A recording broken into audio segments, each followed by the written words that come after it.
Thank you everyone for coming here in person and online.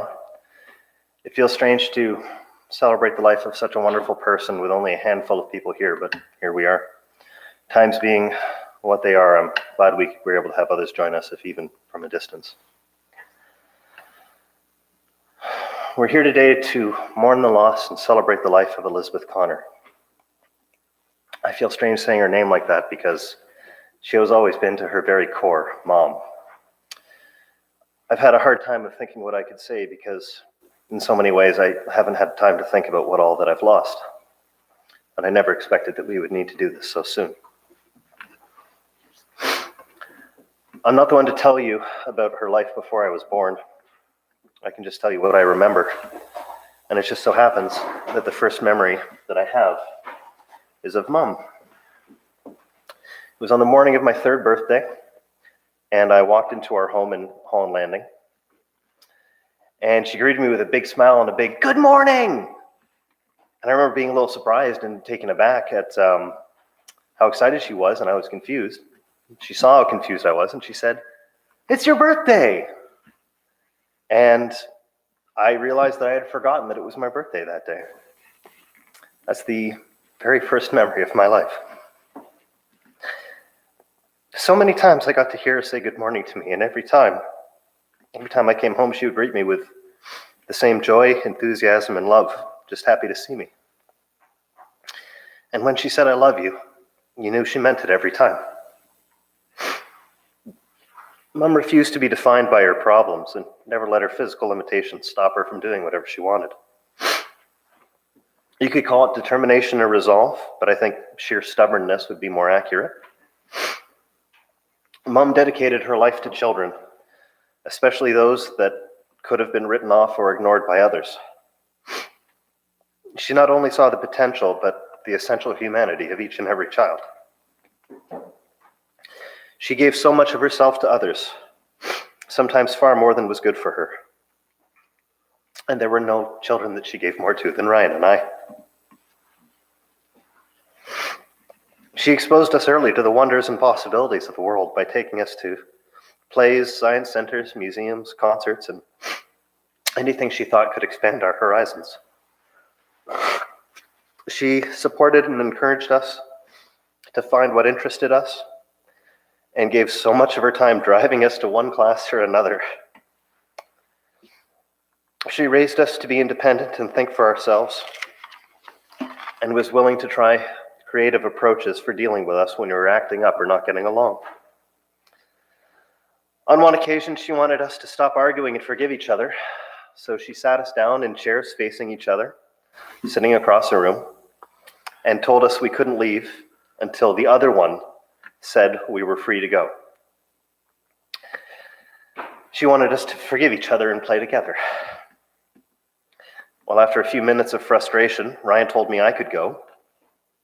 And since we had been arguing about who got to play the Nintendo, I took this as an opportunity and went straight back downstairs, leaving Ryan fuming in his chair. Outmaneuvered by a 6-year-old, she had to eventually concede that Ryan could go, and maybe spent a little time questioning the whole independent thinker idea. More than anything else, she loved us for who we were. She was always there for us and put us first in her life. She was loved so dearly by so many people. One of the greatest things about her is that she shared her kindness and love with everyone she knew. Since all of this started, I've been in touch with some of Mom's friends who I'm sure would have been here today if they could. They've all shared with me how much Mum meant to them and how deeply she touched their lives. And I'd like to share with you some of the things that they've shared with me. These are things that some of Mum's friends have said about her. She always shared her gifts of wisdom, caring, compassion, empathy, and wit so generously and selflessly. She was the kind of friend who has always been in my corner. I admired her strength because I know things weren't easy for her, but she was always worrying about others. She really sought to understand and support through sharing in the emotions of the moment. The memory of her laughter and hugs are fresh in my mind. She taught me so much about life and friendship just through being around her. She was there for me on many occasions when I needed someone to talk to, as she was there for so many others. She was always so kind and compassionate and would do anything for everyone. Your mom has made a difference in many lives, touched many hearts, and left people feeling better for knowing her, though she would be the last person to acknowledge this. She has been and will continue to be an instrumental beacon of inspiration in my life. I could keep going, but if I tried to say every nice thing that anyone who knew her said, we'd be here all day. And even if I did, it would hardly do her justice. The loss of her is so terrible that I'm not really able to fathom it. I have forever lost the finest example of human kindness I will ever know. Part of my life is now gone forever, far too soon and in worse circumstances than I could have ever thought possible. Worst of all, I will never again get to sit with her and talk for hours about everything all at once. She was truly the most caring and compassionate person I have ever known. She loved me unconditionally and with all her heart. She gave me everything I believe about the goodness of other people, the value of kindness, and the importance of helping others. She has never for a moment made me feel like I wasn't loved. I have never known anyone who gave so much for so many people, but gave most of all for me. I know my heart will be whole again because my love for all of you and for the everlasting memory of her love. I know we'll all go on because not going on and finding happiness in our lives would go against everything she ever wanted for us. I will cherish my memory of her always. My love for her will never run dry. She will forever be a part of me, and I will feel her love every day of my life. Thank you.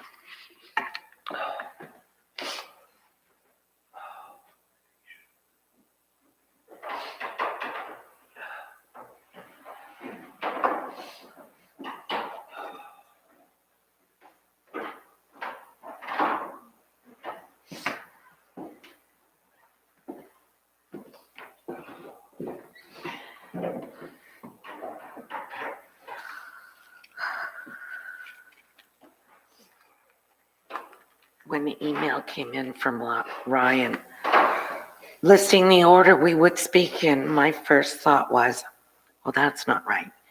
Betty goes before me.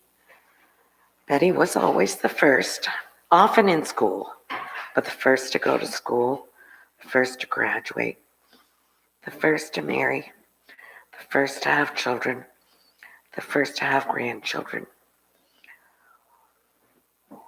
When Ryan said we could bring stuff to the lunch for after the service, I thought, oh, my French unbaked cake. That's Betty's favorite. Then I thought, no. But I changed my mind. She'll know. Your mom, Grandma, our sister, was always elegant, nearly always proper, and always a teacher. When I was 4, she told me the first 2 letters on the can of beans were the start of my name in writing. I spent the rest of the day copying the Libby's can. Betty had enormous health problems, but she never let them slow her down, or only rarely. If she made a commitment, she fulfilled it, come hell or high water. Her greatest commitment was to her children, her grandchildren, and her sisters. I was lucky because after the move to Holland Landing, she shared Ryan and Sean with me a bit, the way Great-Grandma Little shared her children with Great-Great-Aunt Jessie. In 1987, and again in 1992, Betty had life-threatening illnesses. And in 1992, she wrote a letter to Ryan and Sean, to Grant, and to me. In her letter to me, she asked me to share my memories of her with her boys and to share her flaws as well. That won't be necessary as she recovered and lived long enough for her boys to know her as a person as well as Mom. I remember all 4 of us running away from home practically every Sunday morning to miss church. Lori in the wagon and Betty pulling it, and always getting home in time for church anyway. And then lunch of grilled cheese and chocolate milk. I remember ironing outfits for her and Aunt Mary for dates, making the cream-colored Afghan for a wedding present, dressing with her for her wedding and mine. I remember her great joy when Ryan was born, when Sean was born, when Mia was born, when Asher was born. The seeds of who Betty was live on in all of you and in the lives of every one of her friends, her students, and in her sisters. One of my cousins said, "You must feel like you are missing an arm." And she was right. Someone asked me a question and my answer was, "I'll have to check with my 3 sisters." I will probably never stop saying that. Please know, Ryan, Sean, Mia, and Asher, insofar as I can, when you need Betty, you can call on me and I will do the best I can. I may not succeed the way she would have, but I will do the best I can. I love you all. I will miss her forever. We shared a room for 18 years, and although it was not always Pacific, we shared all manner of confidences. And we're blessed to have each other, as we are all blessed to have everyone who is here. And I'll shut up now.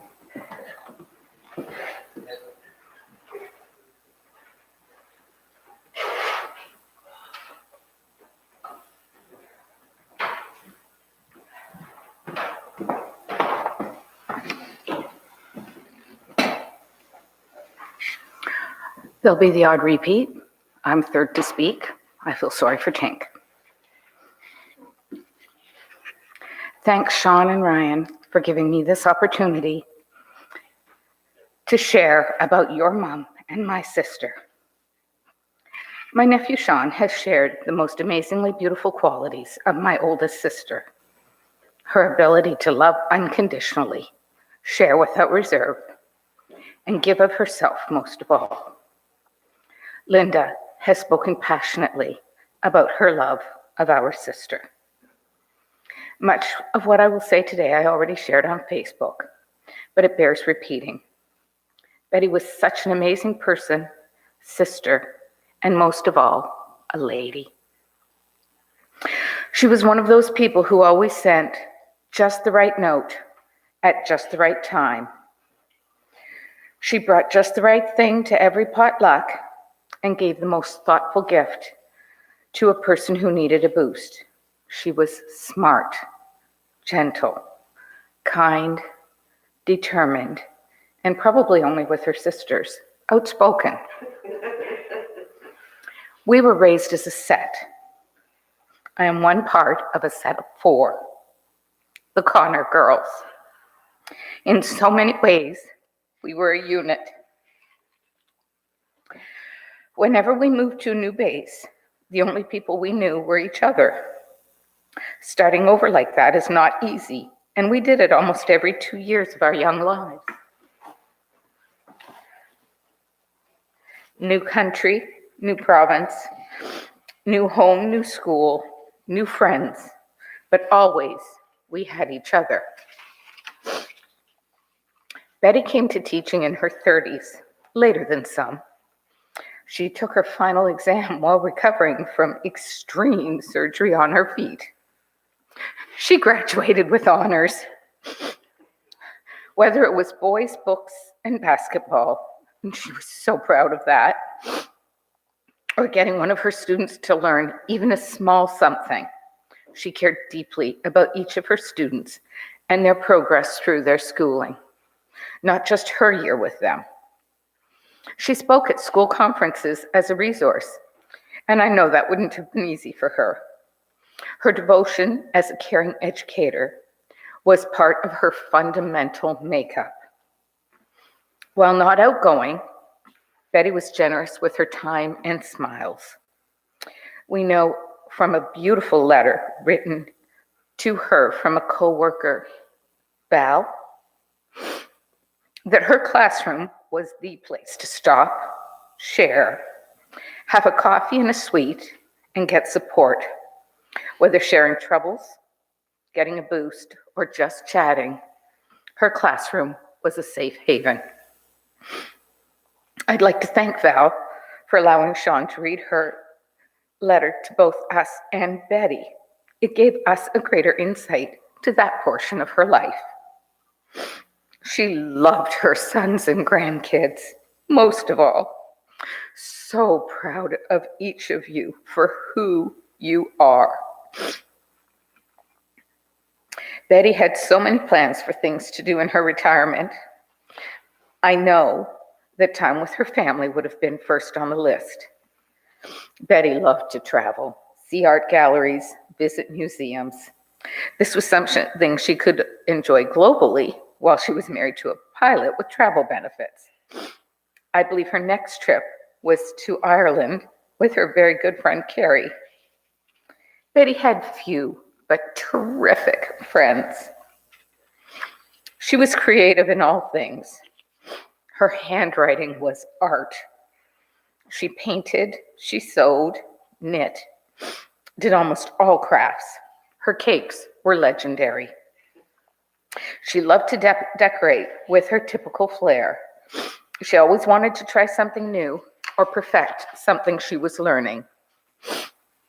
While she had no shortage of struggles, which she bore with her own grace and style, her pain with rheumatoid arthritis began when she was only 16 and worsened through her life. I don't think I ever heard her whine or complain about this. Though I know she was sad she could no longer indulge with cute shoes. Hey, I understand that completely. When her boys were young teens, she became a single mother, and again, did this with style, always putting her boys first. Betty would always greet people with that beautiful smile, welcoming, "Hi, Great to see you. How are you? And then she would wait for your reply because she really did care how you were. I will miss my oldest sister every day as I would miss a limb, for that's what she was, a part of me. Always there, always willing to do what was needed, a part of who I am. I want to celebrate all the memories, qualities, and accomplishments Betty shared with me, my sister, her boys, and their families. She was special and gone too soon. C.S. Lewis wrote, "Her absence is like the sky spread over everything." She is loved. She will be missed. Thank you. My sister Tink will speak next.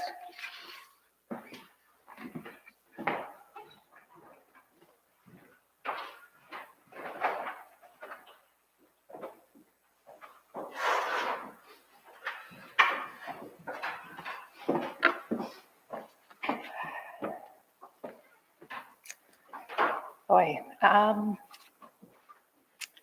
thank you, Mary. As always, my sisters are a hard act to follow. I'll probably be touching on a bunch of things that my sisters and my nephews have already, but they can't be said too often. As a young woman, Betty had an opportunity to attend university studying the then growing field of urban planning. It would have been a perfect fit for her, an opportunity to use both her tremendous intellect and extraordinary creativity and contribute to the community. But ultimately, she didn't choose that path. Betty's number one goal in life was family. She married very young and had 2 beautiful children. She once told me that the years when her children were small were the happiest of her life. They were the love of her life and the center of her universe. But as they grew, she knew that she had more to contribute and needed to plan for the next phase of her life, the empty nest. Spoiler alert, it was not empty that often, and she loved it. That made her very happy. She went back to school, leveraged her love of children, and became a primary school teacher.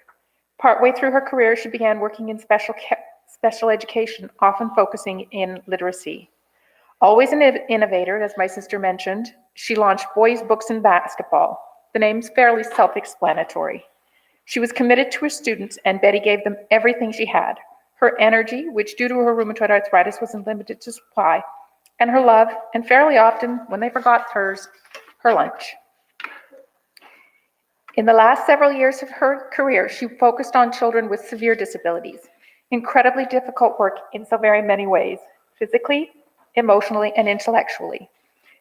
She researched and advocated tirelessly for these children. Betty took such joy in every one of her students' accomplishments, however small. Her room in school was a bit of an open house. Other teachers would come by for moral support, and children who were not her students but needed a place of refuge would stop in. Betty was an extraordinary teacher and impacted a great many colleagues and students, and probably significantly changed the trajectory of quite a few children's lives. No one remembers who won the Oscar, but most people remember their favorite teacher. Betty loved her job, but was so very much looking forward to retirement, filled with family and travel and friends. She loved to read, and history one of her favorites. She loved to be informed. We always shared the most interesting conversations about ideas and concepts. But most of all, she loved her family. Her boys, their wives, and her grandchildren, her sisters and nieces and nephews. My heart is broken for her loss and for my own. I thought we would share our retirement going to movies and lunch and just enjoying the relaxed relationship that you only ever have with siblings. Betty endured these past few years with such courage and tenacity, without an ounce of bitterness or anger. COVID certainly added a new level of misery. Siblings are the keepers of the stories and the secrets of our youth.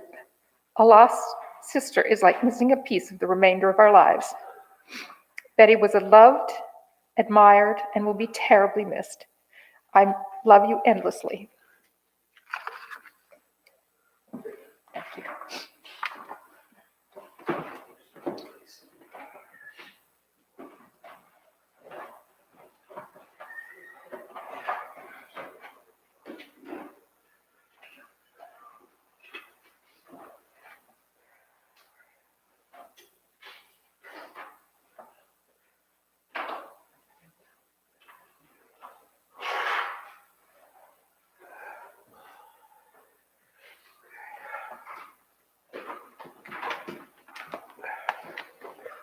I will just need a moment here and just thank you, Sean, and Linda, and Marianne, and Laura for speaking so beautifully about my mom. And before I begin, I just want to let us acknowledge for a moment some of the feelings we have here today. This feels wrong, and it shouldn't be happening. My mom expected, planned for, and very much earned a long and happy retirement. And we've lost her to a terrible cancer. We are devastated. And please forgive me, because if I express in my face or in my voice any anger through here, please know it is absolutely just the anger of someone who has just lost a beautiful person. And that the last thing my mom would want would be for us to take away from her life any kind of pain. I'm also going to stumble because I have listened to your beautiful speeches and I can't read what I wrote. So please bear with me. Sorry.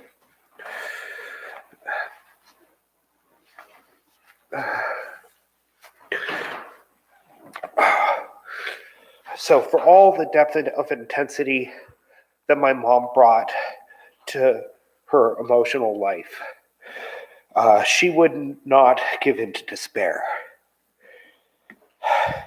So while we're sad, and rightly so, I want to talk about what Mom gave us and what she taught us, what she sends us with into our future.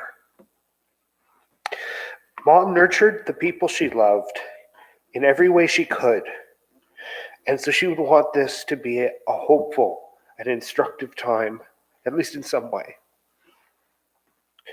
So who could ask for a better teacher than Mrs. Connor, or a better friend and sister than Betty, or a better mom, or a better grandma? Nobody. We mourn because we've lost someone who wasn't just close to us, but such a support, such an encouragement, such a giving and kind person. But more than feeling sad, we have to be grateful, so grateful for having Mom as a part of our lives. Some people focus and try to do good through their work, and some people try to focus and do good with their family, and my mom did both. As a teacher, Mom charted a course, as she said, to children in need and to needier and needier children, and children that presented tremendous challenges to their educators in different ways. From the tough boy basketball players to children with police reports on their names, to children whose achievements could be only the tiniest improvements in their lives and tiniest improvements in how they could be cared for. Mom did the kind of work that makes people say, I could never do that. And they're right. As a grandparent, my mom absolutely poured her love into Mia and Lily, Leo, Asher. And she rolled with Asher's changes, and she thrilled at Mia's flourishing.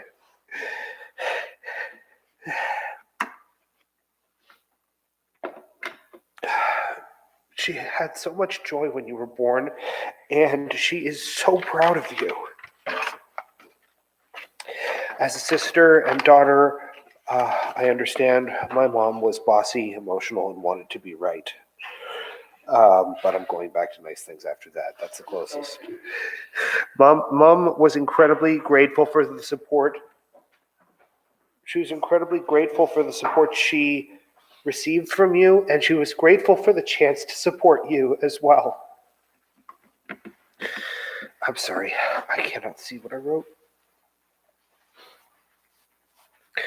As a parent, Mom is hard to summarize. Mother is the name for God on the lips and in the hearts of little children. Mom's sense of right and wrong, of the redeeming value of honesty and the value of the high road, they are indelibly stamped on my brother and I. If she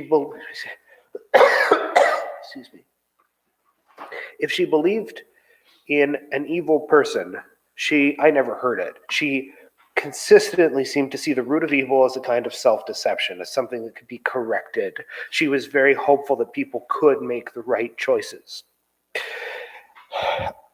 I'll miss fooling Mom. She was pretty easy to fool with absurd little offhand remarks that turned into little side conversations between Sean and I, to which Mom would say, "Really?" And we would have to say, "No, Mom, not at all."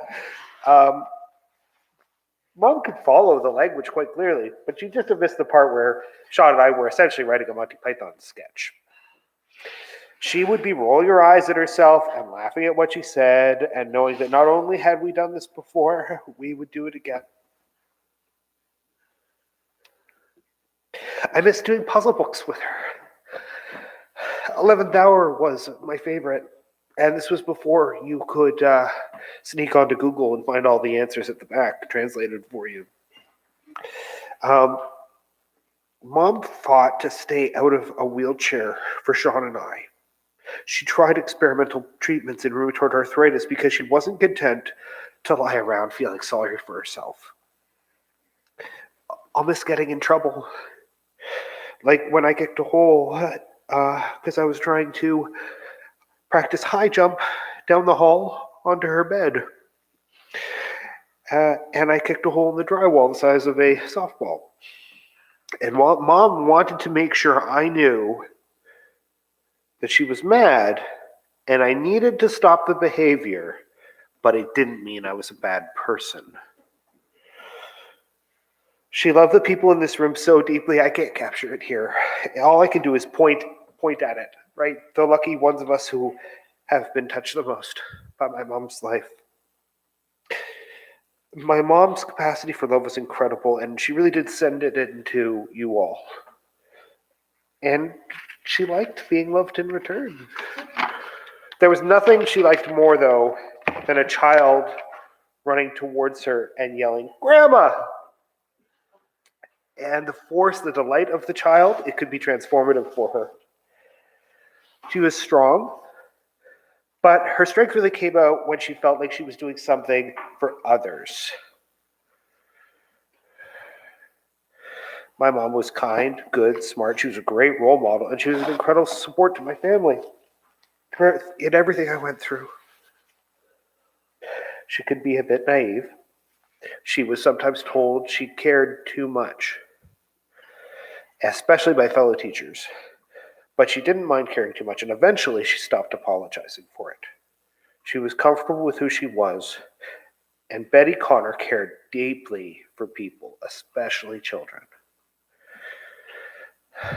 Let's hope that our optimism can make us a bit naive, because it's better to try and keep trying to make things better.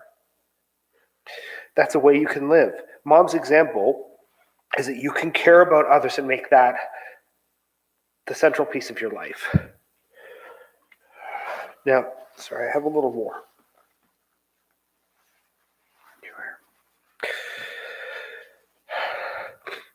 Looking at Mom's life, there's obviously a lot of pain, right? And right now, that pain is so real to us. The pain of a lifetime of rheumatoid arthritis, the terrible pain of her cancer.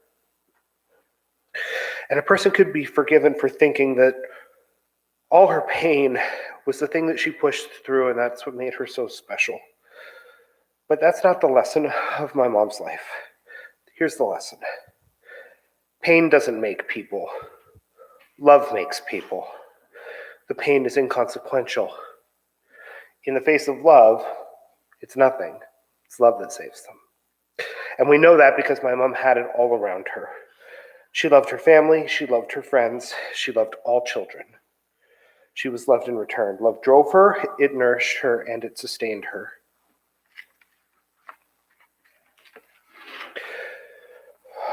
As we go out of here, the love my mom gave us, her hopes for us, her lessons and gifts of kindness and encouragement, take that with you. Elizabeth Connor's love is the lesson that she provided with her life.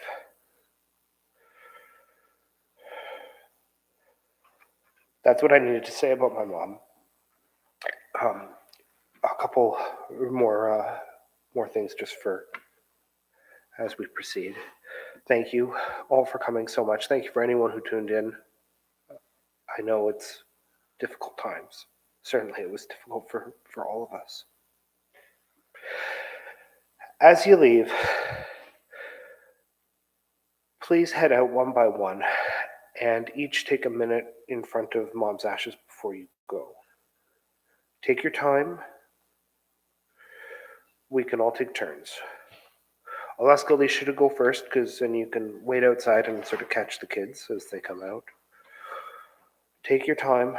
Please take a few minutes with Mom's ashes before you go.